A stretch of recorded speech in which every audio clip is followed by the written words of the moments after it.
maana twajua ya kuwa nyumba ya maskani yetu hiyo ya dunia hii ikiharibiwa, tunalo jengo litokalo kwa Mungu, nyumba isiyofanywa kwa mikono, iliyo ya milele mbinguni.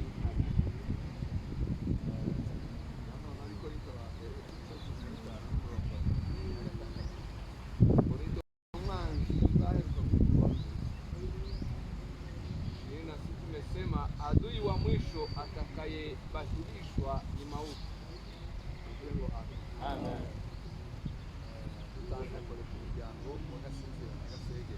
Tumetoa pole kwa familia ya Gasinzira na Gasegege. Kupoteza mtu ni jambo kubwa sana. Mtu akiwa na watu, yani ana vitu pia. Ndio wanza watu, ndio wanza. Ukichukia watu umekataa vitu. Mungu leo agira gaciro gakomeye cyane. Mtu ni wa thamani sana, kubwa sana. Bila kujali miaka na wakati aliozaliwa ni upi. Tumetoa pole Mwimarika alipotueleza kwa neno malaika. Unajua kwamba huyu ni malaika ameenda kwake. Basi Mwimarika tuko pamoja. Itorero rya Release tunaimarisha kanisa la Release mahali ndugu anashiriki. Tumefanya vyema kuja kuambatana na ndugu. Mungu awabariki. Tunakaribisha wachungaji wote, mareferenti wote mahali hapa, na hata mtu mwingine ambaye ametoka mbali ambaye ninyi pia ambayo mmekuja kusaidiana na sisi kwa muda huu. Mungu awabariki na mbariki. Amen. Amen. Naweza kubariki tunaimarisha familia ya ndugu. Haya ni mapenzi ya Mungu, kwa sababu Biblia inasema naweza kuitika ili uitazame kazi za mikono yako, komere uimarike, Mungu atawapea wengine. Huyu ni mtoto mdogo sana,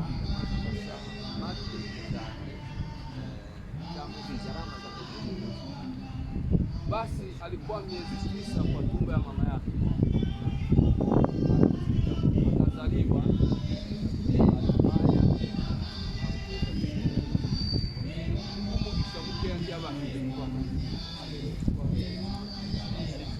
bali tunajua mahala ameenda ataishi milele. Na tuongee jambo kubwa, jambo tutakaloongea ni kusema kwamba baada ya haya kulikuwa na furaha. Baada ya kuwa wakimbizi kulikuwa furaha. Baada ya kuachana na watoto wetu tutakuwa na furaha. Baada ya kuishi maisha ambayo hayana furaha,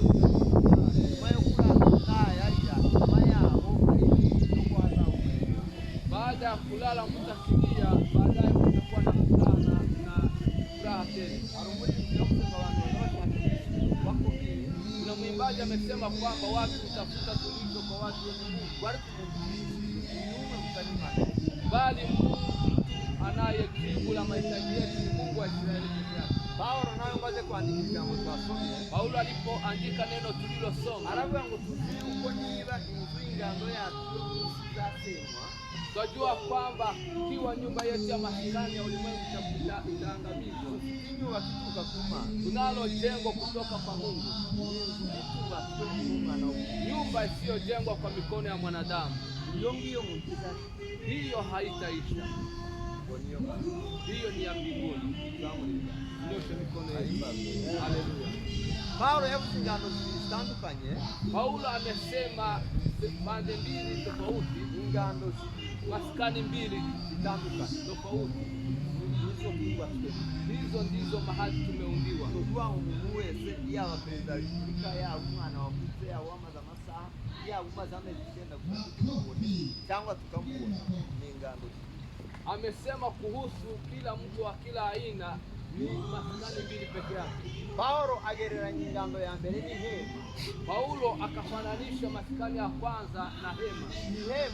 Hema ni abantu bazaba ni mahali watu huishi kandi ibamo bitewe na condition na mahali hapo unapaishi kufuatana na condition za maisha hayo. Akenshi tunamwona ingambi zifunzwa kufuatira mahema. Mara kadhaa uangalia katika kambi wanawaweka mahali hapo kubera ko ni transit na ahantu batuye ariko bazohava baja hano, kwa sababu ni mahali pa muda kiasi watatoka waende mahali. Paulo rero agereranya umubiri wacu twambaye. Paulo akafananisha mwili wetu tuliovaa, augereranya ni hema, akaufananisha na hema kubera ko na ahantu tugomba gutura igito tukaha, kwa sababu ni mahali tunafaa kuishi kwa muda na ahantu tugomba kuba tukahababarira, ni mahali tuweza kuishi na kuteseka.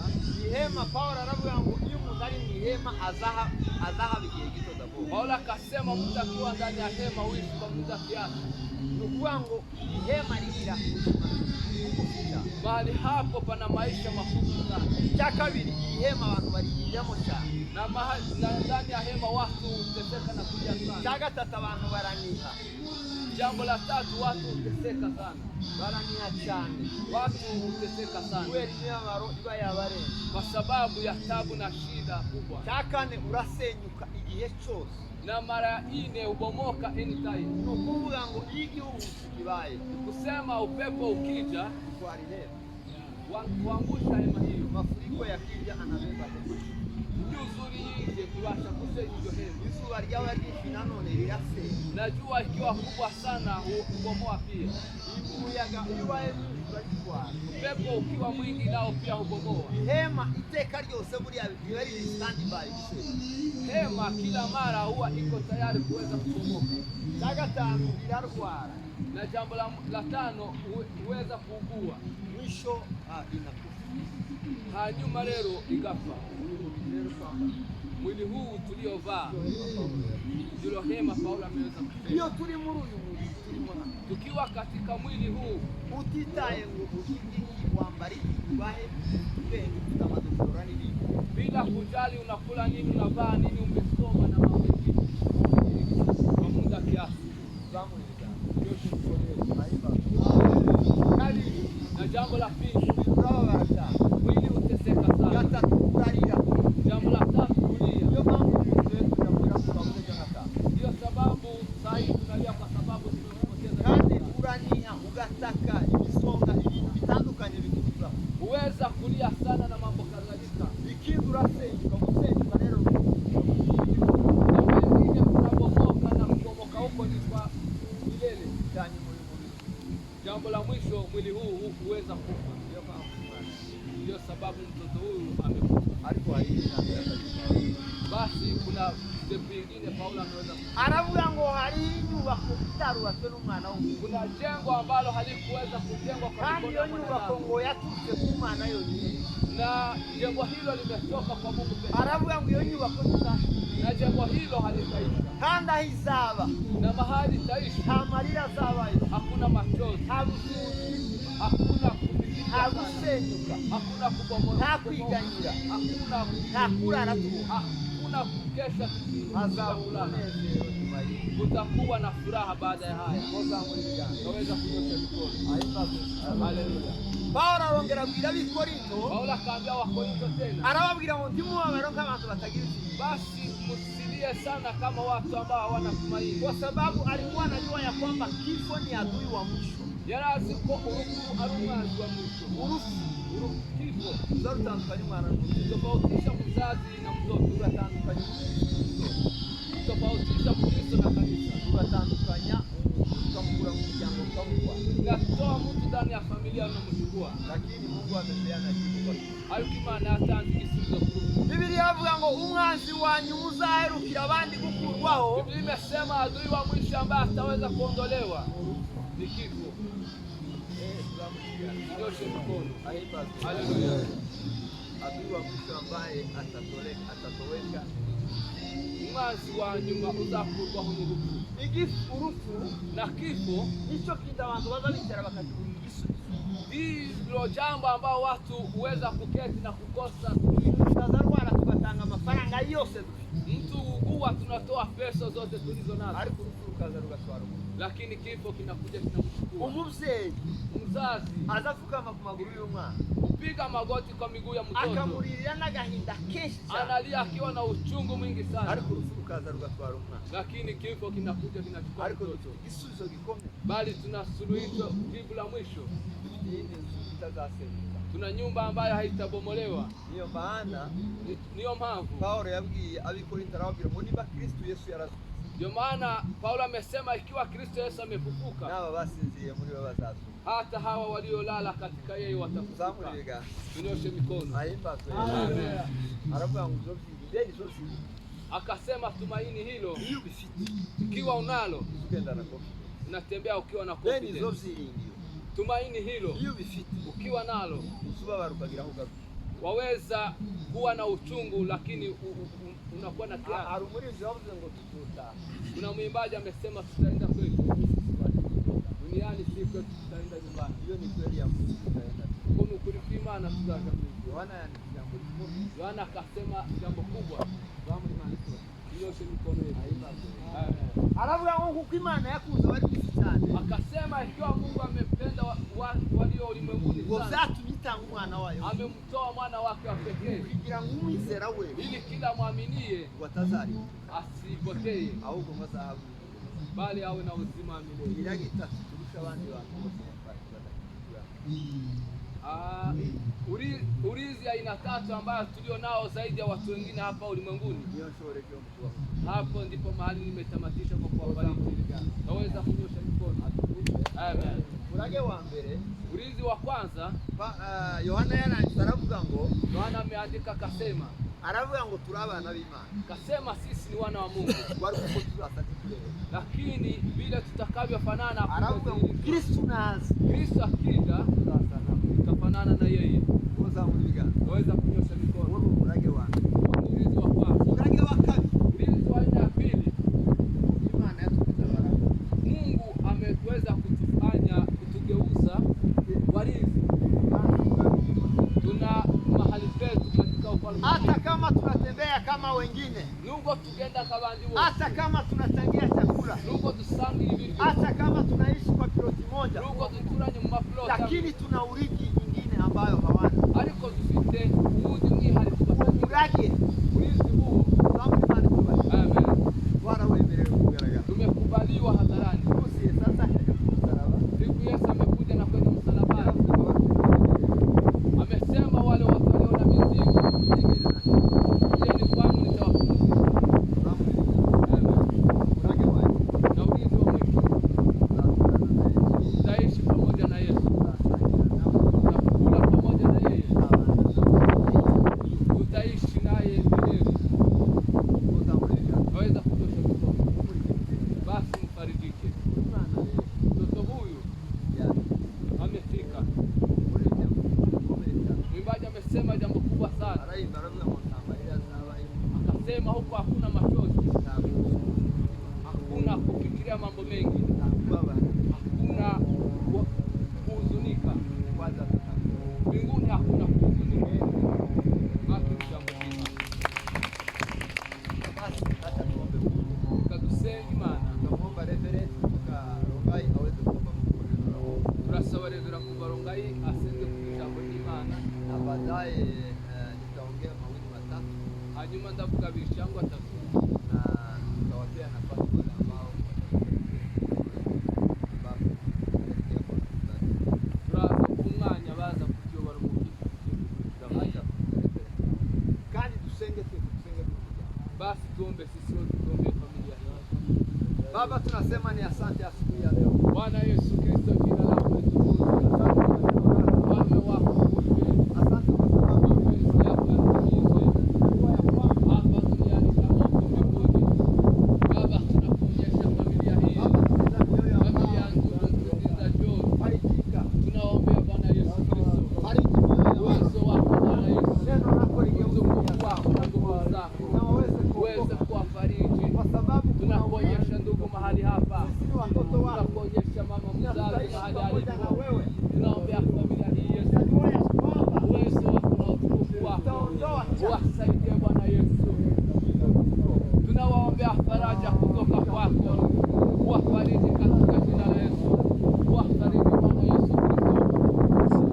Uwezo wako na utukufu wako, Roho Mtakatifu aweze kuwafariji, kwa sababu wewe ndiye unaye faraja.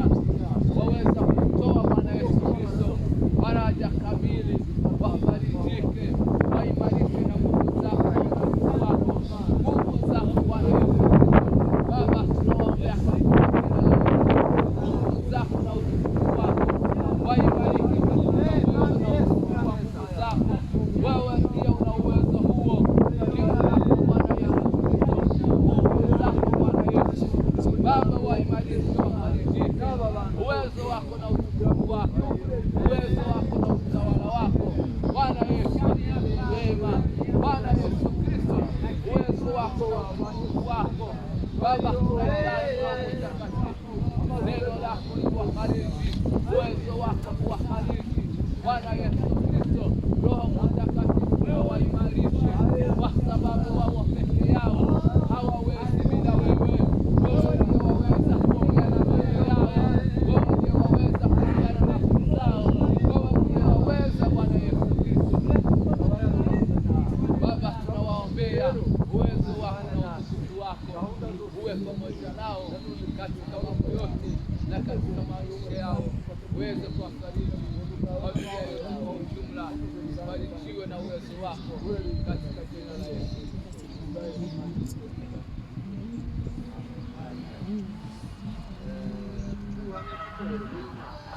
Kama testimony ya mtoto huyu tulikuwa tumemfurahia sana. Mama mzazi alikuwa mjamzito kwa miezi 9. Tulikuwa tumemgoja kama Mkristo mpya, kama tulivyosema, kwa sababu ya mapenzi ya Mungu. Mungu ameweza kumchukua, hakuna maneno mengine. Tunachokijua ni kwamba ameenda katika ufalme wa mbinguni. Acha tuombe familia, uwe nafasi mkiangalia vidanga hivi, halafu kumwaga mara ya mwisho. Asante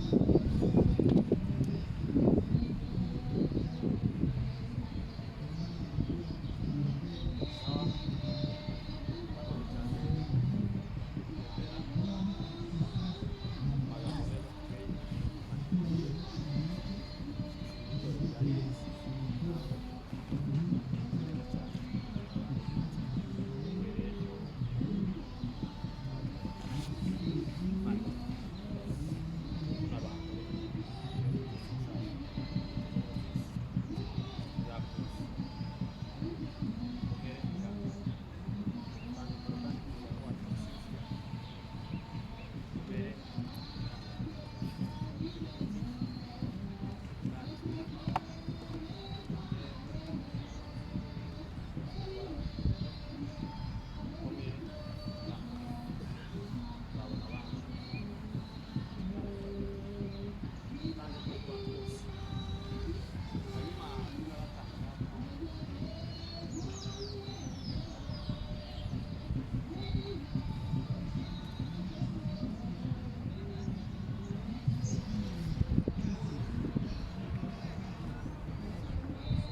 muganga arasubira kandi yicisha icyuma arabwira nta kibazo na kimwe gihari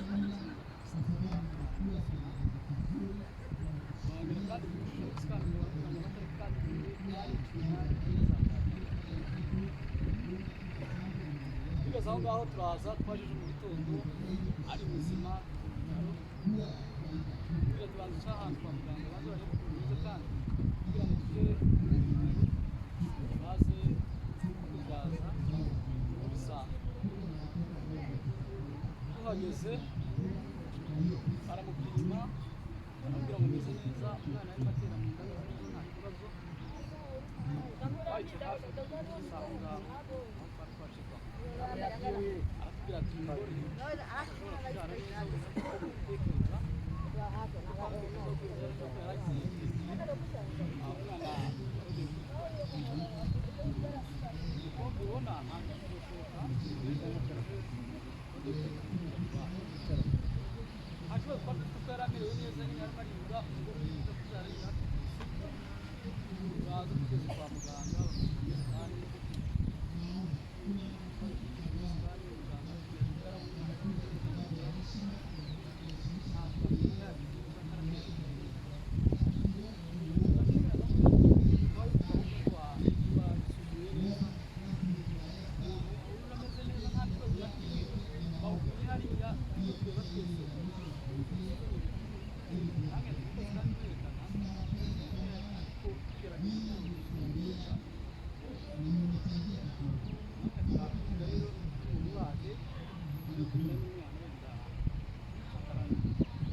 rero umuntu nuko zagenze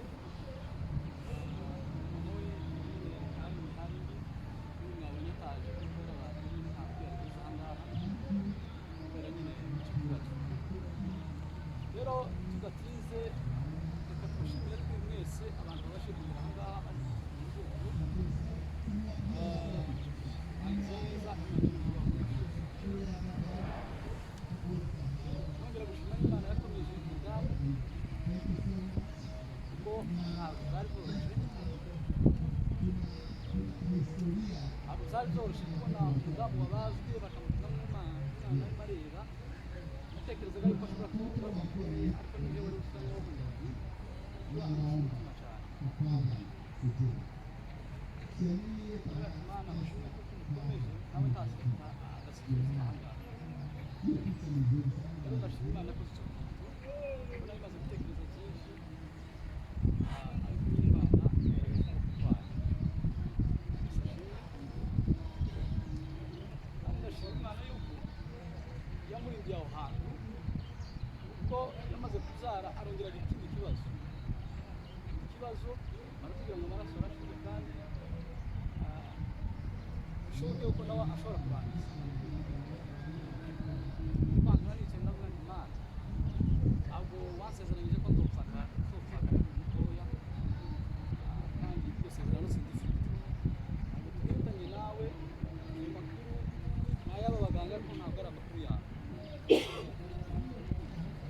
Imana yanyumvishije yongera kandi iraboneka Imana ntabwo kuko narimo tekereza byinshi Imana yaduhaye umwana w'umuhungu ubashije kuba turi abahungu babiri mukuru wanjye mutoya Imana mu Mana ashaka abana b'abahungu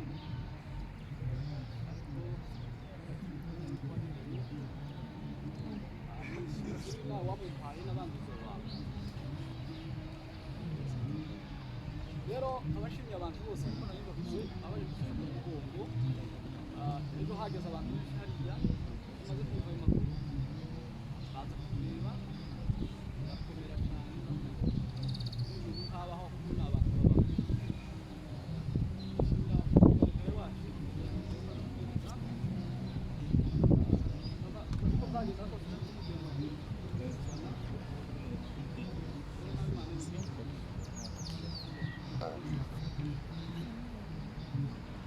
ndashimira umuryango wacu kuko wambaye hafi no kudasinzira ahangaha yarahageze ndetse n'abandi muri rusange babashe kuhageraho kuko badasinzira mutekereza byinshi ariko kuko nari nizeye nanjye neza ariko ko bashobora kuhagera uko bigenda kose rero namwe imana ndashimira umuryango wacu kuko badasinzira ariwo kwamanura bakoze indirimbo ziturusha urumva aho ngaho hariya kino amafaranga baguha aha ngaha nta shaka wari dufite bari muri purive dufite amafaranga menshi ibikorwa murakoze namwe ariko baratugoboka imana ni ndashimira umuryango bagakorera bose ejo badutabaye nabo bamaze kumva ejo barahageze baza kureba bababona bose baramubasha badatumize mwese mwagize neza namwe turashimira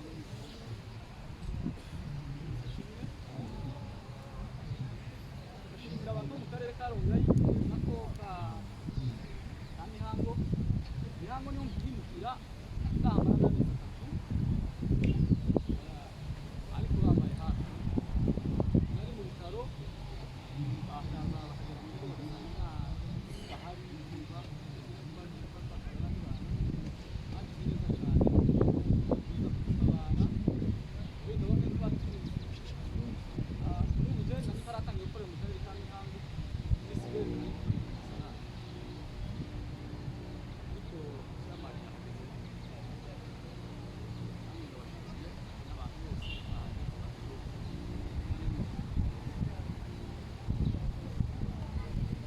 n'abantu ba Kasarani aho twabaye neza nabo umusore w'uko barahageze hariya baza kugenda tekereza ko ejo mu gihugu wenda ashobora kuba igitoro ntatanze ariko twese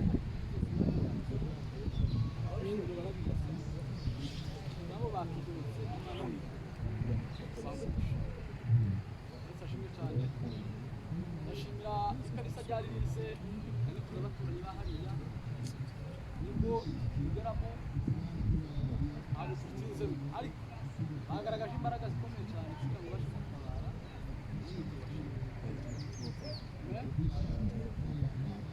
rero imana nta makuru menshi yari afite narangirije aha ngaha nshimira n'abandi bantu bose n'abavandimwe baje kudufasha mu mugongo abo babashe kumva ayo makuru harimo na ba Muyomba nabo nari ndibagiwe bamwe babasika nabo nababonye bari hano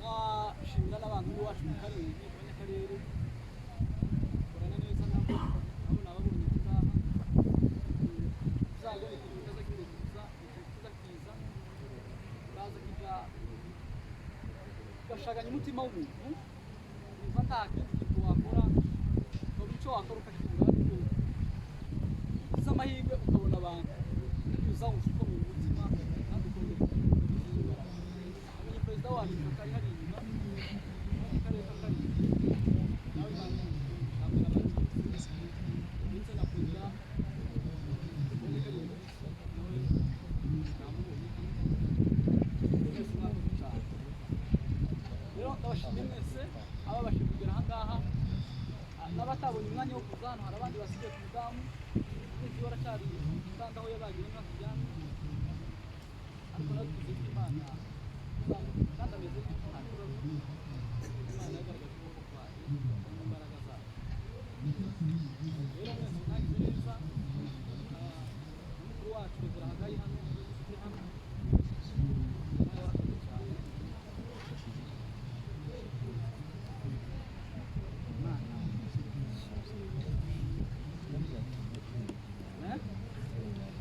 rero reka turangize aho ngaho kugira amasaha ari makeya ko abantu bari bangahe rero ndabashimiye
mwese amahirwe we yagize Imana yamwiriye nta bintu byinshi ariziramo rero kugira ngo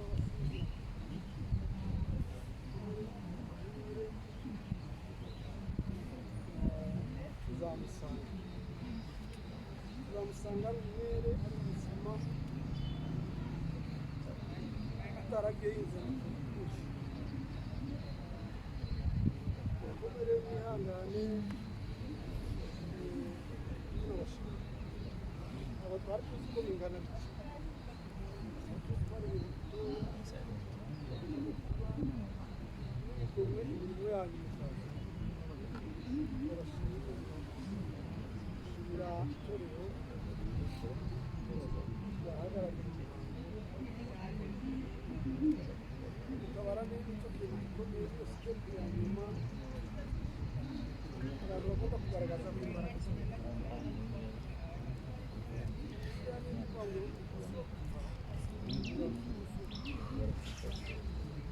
ni ukuvuga ngo uyu munsi rero umwana iyo aza kwibuka neza akabaho abantu bari bumenye ni abagabo ariko noneho umunsi wo kwibuka twe umutabara urabona ko imbaga y'abantu ihano imbaga nini niyo mpamvu rero uyu munsi wese wanyuze nshimira n'umuryango namwe aba muri hano kugira umwana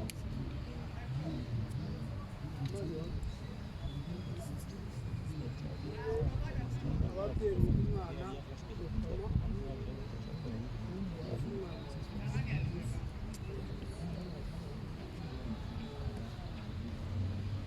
birashoboka ko umwana yari azi icyizere y'abandi umugore umwana izageraho warahageze usanga mama arakomeza kuruta twese twari twicisha amafoto twaguka kwiruka twaje gusanga ubundi ni kubimera urugamba turimo kurwanya imana niyo ngabire rero gusoza turabashimira abantu mwese abantu bo muri mwahagurukiye kwerekeza umwana muto imana bakoze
ntabwo tugeze twihanganye n'Imana kuko yaturetse maze amahoro dushaka Imana yavuze ko abantu batuza bahize ko iminsi bapfa ndagira ngo tubashimire umuryango wacu wadasinzira mwakoze ejo byatunganye abaturage bari barahageze bavuye mu turere baratabaye umuryango rwose kugira ngo bashimire barakoze abakuru abatoya abakuru bose abatabaye bagize neza kurusha umushimire n'abaturage ryadufashe gukora umuhango usumba witoza kwisi umukozi kubana ntabwo twari kukikorera kubera ko ariko kuba mwatubaye hafi no kudufasha gukora umuhango n'izina ry'umuryango rero ndabashimiye mwakoze dushimira rero bamazina yacu batabaye mwakoze cyane n'abandi mwese baturanyi inshuti abavandimwe bo mu karere twabanye n'abaturanyi ba John bose mwakoze kubatabara gusa ugoye ariko tubonye abantu mwakoze rero gutabara Imana yamugisha rwose mwakoze neza nanone kandi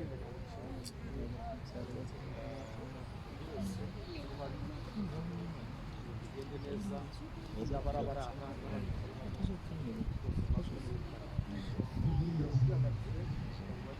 madamu Imana yatanze umwana ifatanya n'abandi benshi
Kuishi kwa ajili ya Yesu kati yote ya dunia hii na kuitangaza Injili.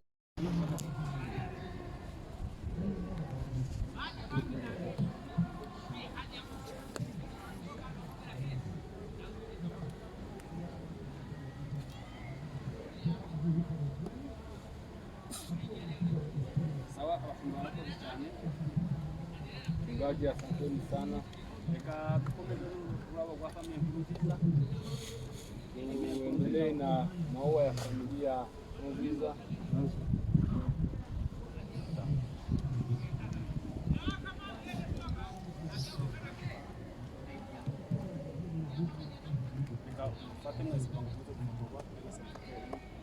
Naweza kuwekelea mikono mshike nyinyi wote ndio kuja kidogo.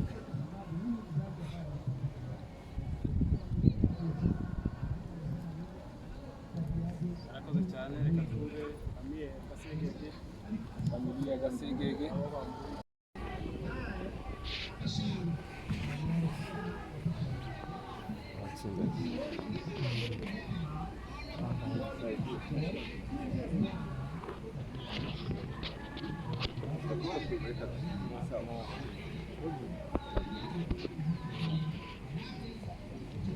Hello.